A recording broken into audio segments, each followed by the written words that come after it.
Bonsoir, bienvenue à tous à Riga. Après ce premier jour de TQO pour l'équipe de France, c'était un match important, un match piège face à la Hongrie. Avec l'absence de Yoann Obitu, c'était un petit peu compliqué.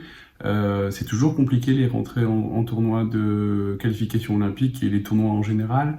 La France s'en est bien sortie après un premier tiers qui a été vraiment compliqué. Suite à une première erreur défensive, la France prend un but imparable et puis ensuite Flo Hardy se trouve d'un tir de la bleue.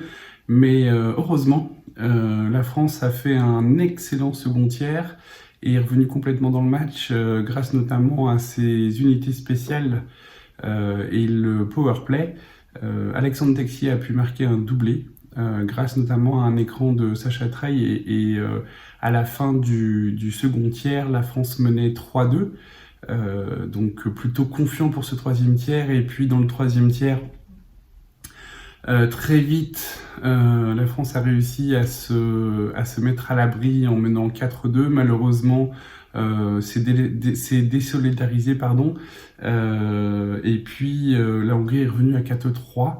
Heureusement, dans les dernières minutes, Fleury a réussi à mettre la France en avant et donc la France a gagné ce match 5-3. C'est de très bonne augure dans ce début de tournoi.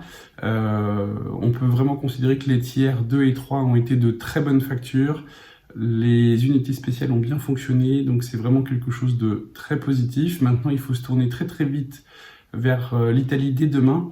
Mais on peut considérer que la France a déjoué le piège hongrois et est dans de bonnes conditions pour la suite de ce tournoi. On se retrouve dès demain en direct de Riga. Merci à tous.